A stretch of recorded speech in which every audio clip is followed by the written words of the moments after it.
റസൂൽ സല്ലല്ലാഹു അലൈഹി വസല്ലം തങ്ങളുടെ കുടുംബ സാഹചര്യം, തങ്ങളുടെ ജീവിത സാഹചര്യം പ്രിയപ്പെട്ട പുത്രി ഫാത്തിമ ബീവി പറയാം, ഞങ്ങളുടെ വീട്ടിൽ സാധാരണഗതിയിൽ നിങ്ങളൊക്കെ ചരിത്രത്തിൽ വായിച്ചു കേട്ടിട്ടുള്ളതുപോലെ മുഴുപട്ടിണിയാണ്. മുഴുപട്ടിണി, എന്നും പട്ടിണി. ഭർത്താവ് അലി ഇബ്നു അബീ താലിബ് റളിയല്ലാഹു അൻഹു അവറുകൾ വളപ്പിൽ പണിയെടുക്കാൻ വേണ്ടി പോയി. സാധാരണ ബായിക്കോട്ടും തൂമ്പയും മമ്മട്ടിയും ഒക്കെ എടുത്ത് തോളിൽ വെച്ചുകൊണ്ട് പണിയുണ്ടോ എന്ന് അന്വേഷിച്ച് ജൂത നസാറാക്കളുടെ ഒക്കെ വീടുകളിലും തോട്ടങ്ങളിലും പോയി പണിയെടുത്തിട്ട് അന്നത്തെ ദിവസം ചില്ലറ വേതനം കിട്ടി. അത് കൊണ്ടുവന്ന് മാവ് വാങ്ങി അത് കുഴച്ച് റൊട്ടി ഉണ്ടാക്കാൻ ശ്രമിച്ചപ്പോൾ അതിൽ നിന്ന് 4 റൊട്ടി ഉണ്ടായി. 4 റൊട്ടി. ഒരു റൊട്ടി എന്റെ ഭർത്താവിന് ഞാൻ കൊടുത്തു, അലി ഇബ്നു അബീ താലിബിന്.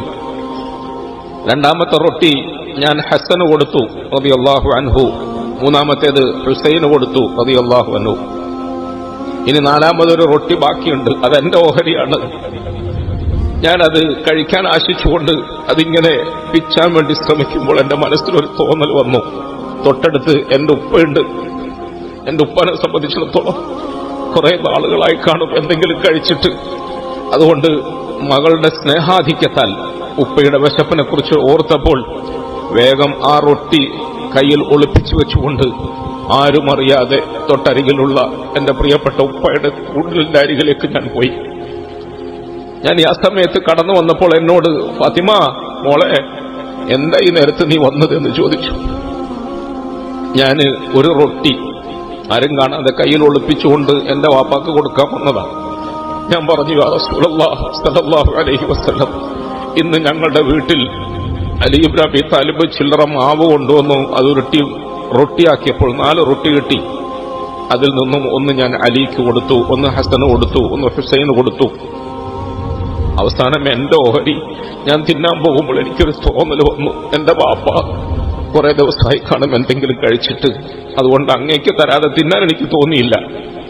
റസൂലുള്ളാഹി സ്വല്ലല്ലാഹു അലൈഹി വസല്ലം. പ്രിയപ്പെട്ടവരെ, നമ്മൾ ആലോചിക്കുക, 1400 ചില്ലറ വർഷത്തിന് ശേഷം ഞാനിത് പറയുമ്പോൾ എനിക്ക് എന്റെ കരച്ചിൽ നിയന്ത്രിക്കാൻ കഴിയുന്നില്ല.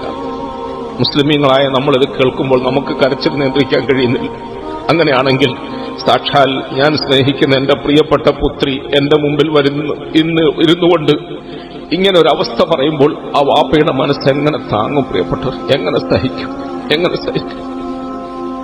മകള് ഇത്രയും ദുഃഖകരമായ സ്നേഹ സമ്മാനം തങ്ങളുടെ മുമ്പിൽ സമർപ്പിച്ചപ്പോൾ റസൂൽ സല്ലല്ലാഹു അലൈഹി വസല്ലം തങ്ങൾ മകൾക്ക് വിഷമം വരാതിരിക്കാൻ വേണ്ടി കണ്ണുനീര് കാണിക്കാതെ, ദുഃഖം കാണിക്കാതെ, സ്നേഹം പ്രകടിപ്പിച്ചുകൊണ്ട് ആ റൊട്ടി വാങ്ങി അതിൽ നിന്നും ഒരു കഷ്ണം വിച്ചി തങ്ങൾ വായിൽ വെച്ചു സ്നേഹത്തോടെ. ഞാൻ കഴിക്കുന്നത് ഇപ്പൊ ചപ്പാത്തിയല്ല, ഞാൻ കഴിക്കുന്നത് റൊട്ടിയല്ല, ഞാൻ കഴിക്കുന്നത് എന്റെ പൊന്നാര മോൾ എനിക്ക് സമ്മാനിച്ച സ്നേഹമാണ്, എന്റെ പൊന്നുമോൾ എനിക്ക് തന്ന സ്നേഹമാണ് ഞാൻ കഴിക്കുന്നത്.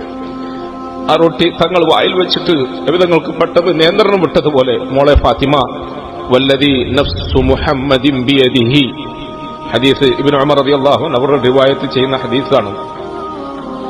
മോളെ ഫാത്തിമ, നിന്റെ വാപ്പ മുഹമ്മദിന്റെ ആത്മാവ് ഏതൊരു അള്ളാഹുവിന്റെ പിടിയിലാണോ, ആ അള്ളാഹുൽ സത്യം ചെയ്തുകൊണ്ട് മോളെ ഞാൻ പറയട്ടെ, നിന്റെ വാപ്പയുടെ വായിലേക്ക് 3 ദിവസത്തിന് ശേഷം ആദ്യമായി കടന്നു പോകുന്ന ആഹാരമാണ്, അന്നമാണിത്. നിന്റെ വാപ്പ എന്തെങ്കിലും വായിൽ വെച്ചിട്ട് 3 ദിവസമായി.